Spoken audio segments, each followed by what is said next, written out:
Hey guys, and welcome to Money Talks News, the podcast. You know, it's the one that makes you richer one day at a time. I'm your host, Stacey Johnson. I'm the founder of Money Talks News. And with me is Jillian Manning. Jillian, how are you? I'm good. How are you today? I am flawless. Thank you for Good. asking. I always say that, and people love it when I say that. It's like, oh, I love that. I'm going to use it. And I say, well, it's going to cost you because I have it. I have a patent on it. Yeah. Smart. Okay, anyway. We're going to talk about something that this is 2 days after the election. It's November the 7th. Today we're talking about how Trump is going to change your life. President-elect Trump, I should say, is going to change your money and your life. And today we're going to talk about healthcare specifically. We had another podcast with money. Today we're going to talk about healthcare. Jillian, have you done a lot of research on this? Did you know that there was a lot of healthcare things going on? Oh yeah, for sure. And I know. Well, one thing we know for sure, the abortion thing. Yes. That was the first thing I was going to say. So happy to talk about that. We have plenty of other things to talk about as well.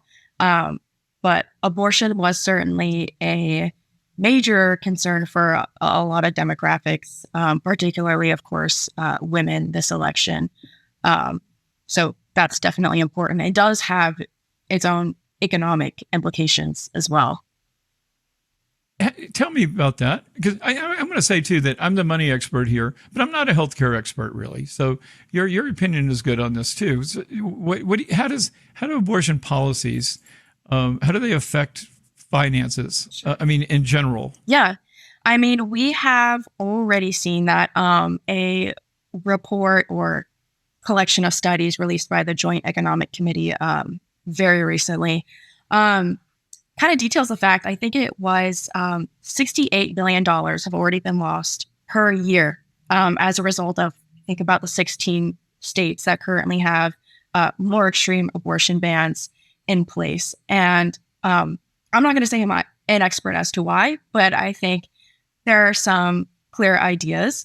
First of all, an unplanned pregnancy, women who do want to be pregnant, have a plan to get pregnant, they have time to put these financial considerations into place. Women who do not have that intention but are essentially forced to move forward with the pregnancy, their work lives are disrupted. They either can't work at all or they have to reduce the amount of work, which, by the way, means less money is going to go to your Social Security when these people are not working.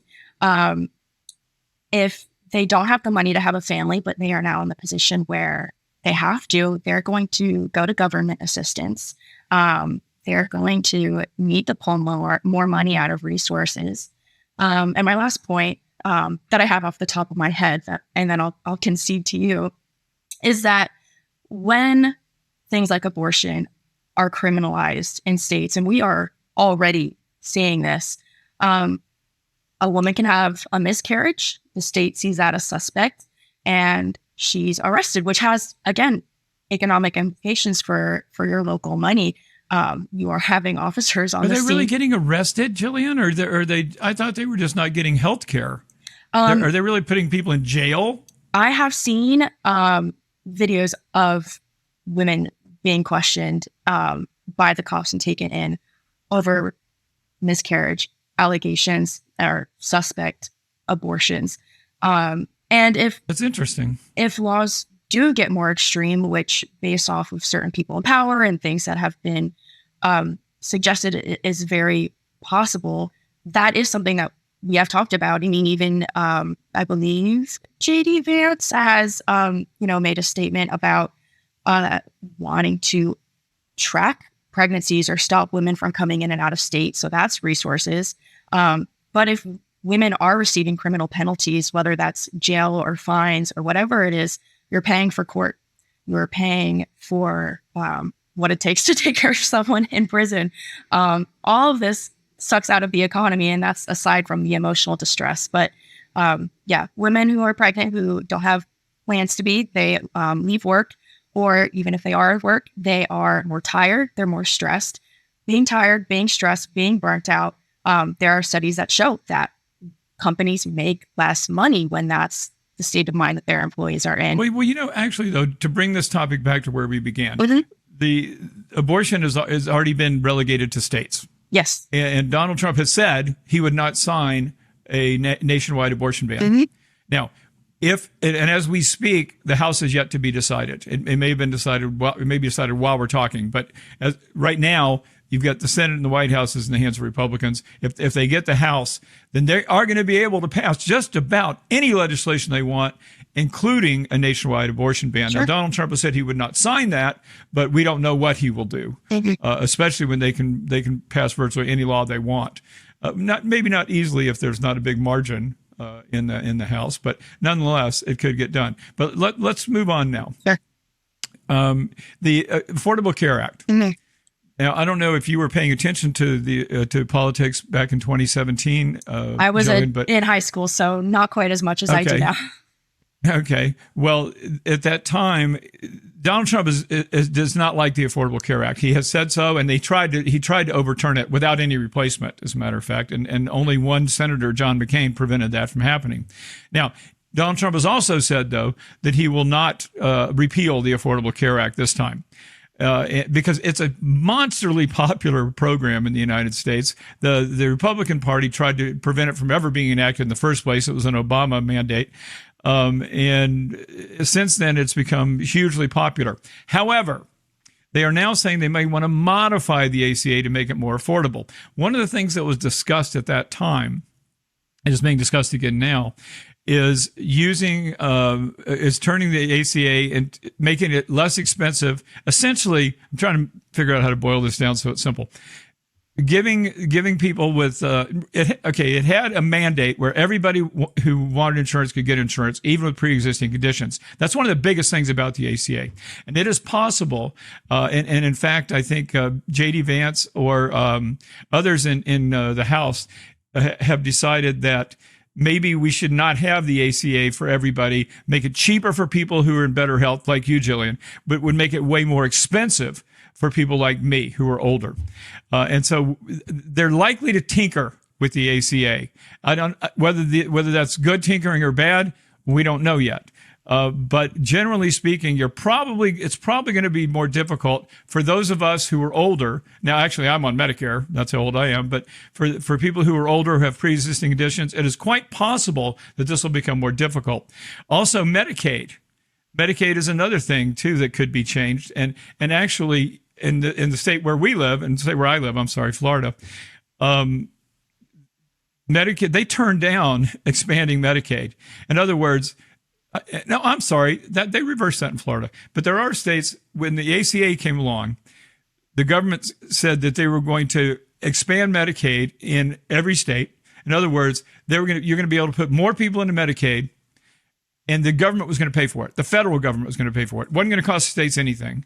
And a lot of people, just because it was a Democratic initiative, a lot of Republican governors turned it down. So they wouldn't even take federal money to help people get medical care. Poor people get medical care. Now, they also had a work requirement, which they said if you're not trying to work, then we're not going to pay for your health care. That's which is Medicaid. So some of this stuff may come back. Some of these types of restrictions, they were talking about doing block grants with Medicaid. In other words, instead of the federal government covering Medicaid, they're going to give money to each state and let the state figure out what they want to do with it to take care of poor people. Any number of things can come from something like that. So it's, in general, and let's talk about prescription drug cost and health, and health coverage. What Biden did was he got the ability to negotiate drug prices for Medicare, which is a huge thing. And I think Trump would agree with that too. I think that he wants to try to lower drug costs as well. So I think that the Inflation Reduction Act allowed Medicare to begin negotiations. I would be surprised if Trump didn't follow through on that. But here's something that's completely different. Have you heard of this? What's it called? MAHA. The MAHA movement. Have you heard of that, Jillian? The phrase sounds familiar, but otherwise, no. MAGA is, yes, right? That I am aware of. Yeah. So MAHA is Make America Healthy Again. Okay. One of the weirdest things that I saw in this election was having Kennedy as a devotee of Donald Trump. He was running against him initially, and now Bobby Kennedy, and now he's going to be part of the administration.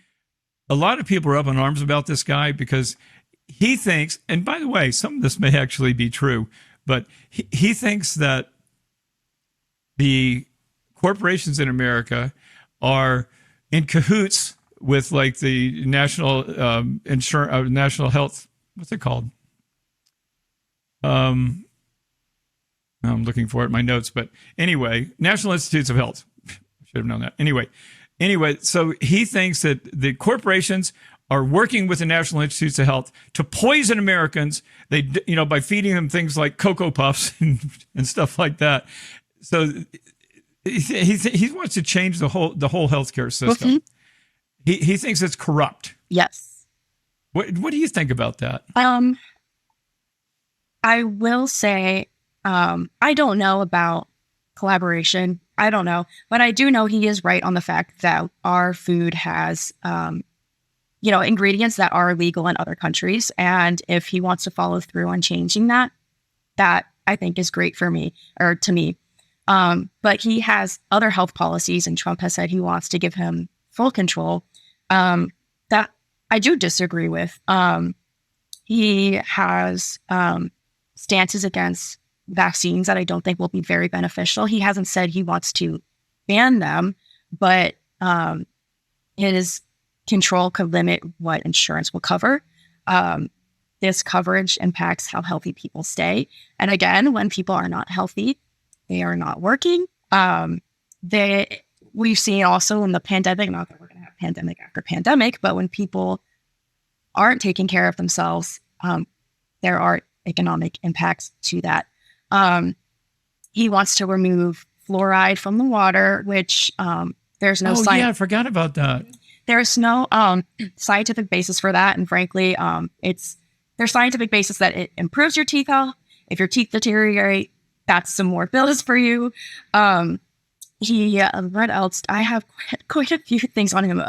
He also he's going to be involved with food regulations. And I'll try to make this quick because I know we're having time. He wants to be involved with food regulations. Trump is going to, he has said, give him that power potentially.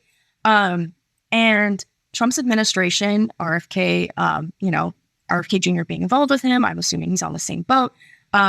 They are generally interested in deregulations. Our RFK Jr. has said specifically he wants to eliminate departments, fire complete departments within food regulation government agencies.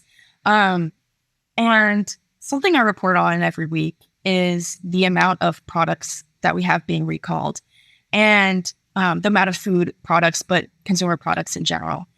Yeah. Getting rid of these regulations is not going to help that. As much as we would hope companies have our best interests in heart, that's not really how our system works. It's about the money. And being concerned about the money does not really equate to being concerned about our health all the time. We recently had that McDonald's outbreak. I believe they connected it to the onions on the cheeseburgers, but something about the cheeseburgers. People have died from that. So we see the consequences of this deregulation, and that's something that Kennedy has advocated for, and Trump has advocated for Kennedy. Yeah. I felt the same way. Well, I've been a consumer reporter I was a consumer reporter on television for 30 years. And so I've seen a lot of this. People automatically think regulations suck and it's smothering American business. And there's some truth to that. I mean, there are regulations that suck, and there may be too many of them. But the problem is if you don't have regulations and you start to have people dying, and in other words, there's a reason for some regulations.